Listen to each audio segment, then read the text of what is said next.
reason I'm here today is to encourage the U.S. Congress to take action to protect our country from its most imminent threat. Electricity would cease, the internet would go down, and the banking system. The smokescreen of national security used by government at every level. A strong America is the only thing standing in the way. Country only needs a little chaos. We have a fog that has descended on our entire nation. Hello, Mr. President. Now is the time. The average American family only has 3 days of food. We need to talk face to face. This is important. Sir, what's the mission? Disarm the population and restore order. Have any weapons inside your home or on your person? You had to give the president power to arrest any American by simply accusing them of terrorism. The vanity of nationalism will quickly fade. These are but the birth pangs of a new world order. I'm just so afraid of the world that you're going to have to grow up in. This is a time, man, woman, young or old, when folks run and hide, or they pull up their bootstraps and they fight. When you sell your soul, it's a one-time thing. There's no going back.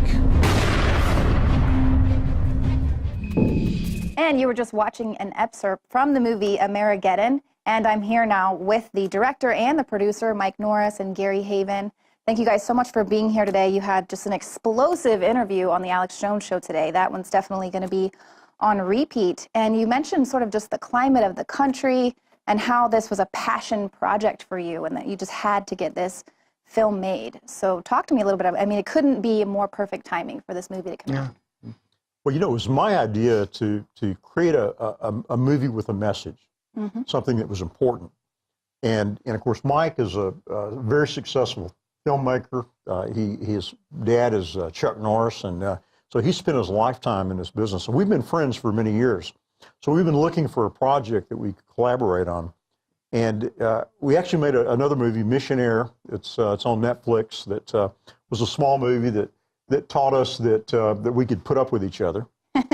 And when I came to him with this project, Amerigeddon, it was an important project because there is a threat to this country that, according to 2 congressional reports, is the most imminent way that America is going to be attacked. And it's through an electromagnetic pulse. And it just so happened, you know, we started writing the script 2 years ago, but in the news over the last 4 or 5 months, North Korea has launched a second satellite on February the 7th. North Korea has been miniaturizing nuclear devices that would be perfect to go on top of a satellite. And they have been, Kim Jong-un has been threatening to destroy America almost on a weekly basis, right? So you put these 3 things together and you realize that this satellite that crosses America twice a day could destroy this country.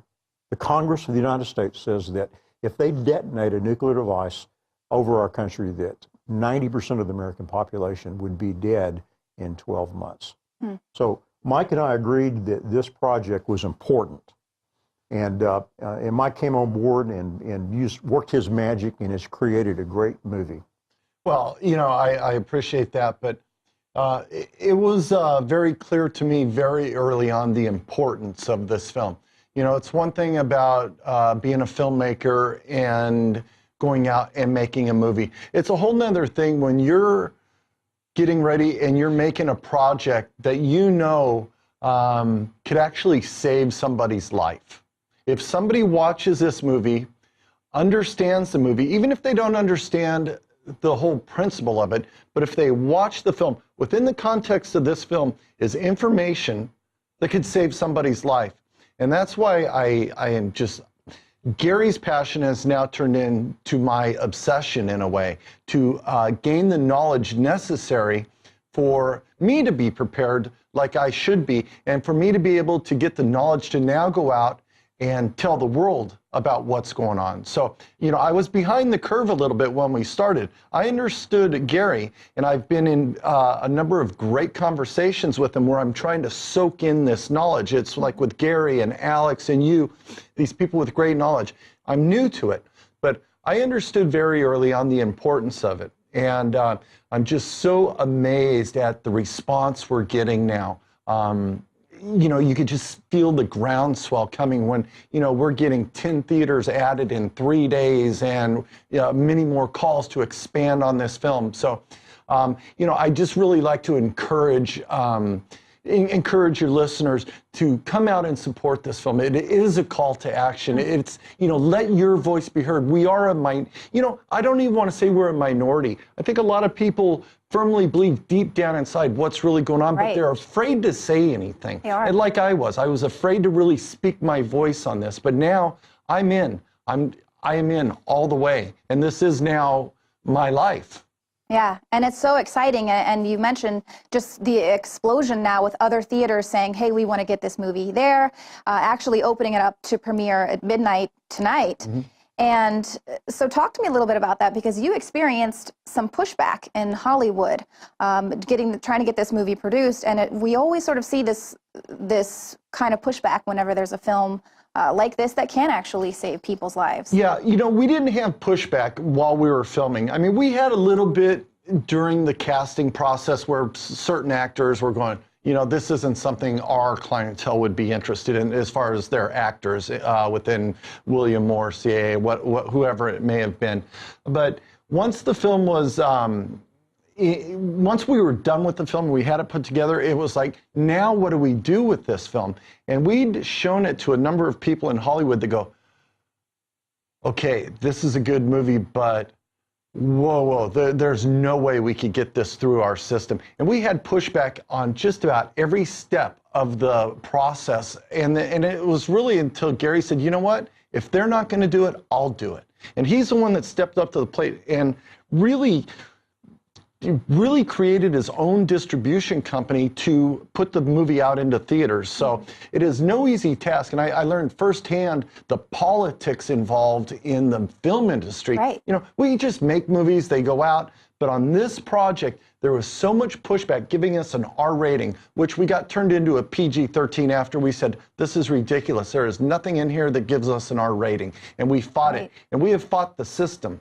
And so we're winning now. Now we're winning the system. Now that the people are gravitating towards Amerigeddon, the movie, they're coming to us now. So I'm just very, very thankful about that. And I'm thankful to Gary for being bold enough, not only with his mind, but his resources to do this. Yeah, absolutely. I mean, what did you think about that? Because, I mean, they're going to make Teenage Mutant Ninja Turtles 4 or some other ridiculous movie, but then when you have an amazing movie like this come out that's really going to help people and explain what's going on and give them that push that they might need to see beyond the veil of mainstream media or whatever the lies they're being told to kind of placate society. Why do you think there is such a pushback with powerful movies like this, but then they can put out trash every week? Yeah. There's a couple of factors here. One is that, you know, when I retired a few years ago, I wanted to do something that really made a difference. I've got a ministry in Haiti. We feed 10,000 children a day, and we have an orphanage in India. And those things are neat. It was a pilot. I flew Rand Paul to Haiti, and we did 200 cataract surgeries, and blind people would see the next day. That's pretty cool stuff. But I realized that you can teach people if you can entertain them. Mm-hmm. But I didn't just want to entertain them. I wanted to make movies that made a difference. And so Hollywood is opposed to anything that's values-based, anything that's got that Judeo-Christian value to it. You know, telling people the truth, for example. You know, well, truth is in Washington, in Los Angeles is considered relevant. You know. And absolute truth is something that anything that's based on that. And we were telling the truth about not only this threat to America, but perhaps more importantly, we were telling the truth about the criminal cabal that owns Washington. I've been a big Republican donor, and I'm going to tell you that I am disgusted with the Republican Party. At least they call them the establishment, but the truth of the matter is, our Republican representatives from here in Texas that are supposed to be conservative, they vote for things like the Trans-Pacific Partnership or the DARK Act, where we're not supposed to know what we're eating. And so I am going out and calling names. I'm calling out these Republicans who keep getting elected as if they were constitutionalists. Right. And this movie has become a platform for that. Right. And of course, Washington, Los Angeles doesn't want to hear about truth because they maintain power by keeping us in the dark. Absolutely. And that's why this film is so exciting, and everybody has got to go out, watch it, request it in your theaters. Now, Gary, I know that you spoke with someone in Homeland Security who's basically in charge of protecting America from an EMP attack. So based on that conversation, what would you say is the current state of our safety here? Yesterday, as a matter of fact, I spoke to Dr. Peter Pry, who is the head of EMP protection for Homeland Security. And fascinating conversation. In fact, I'll tell you a little insight on it that you'll find pretty interesting.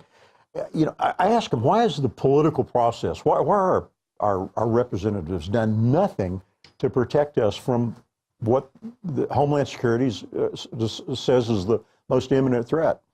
And he said, well, you know, these people are bureaucrats. These people are, you know, are not focused on it.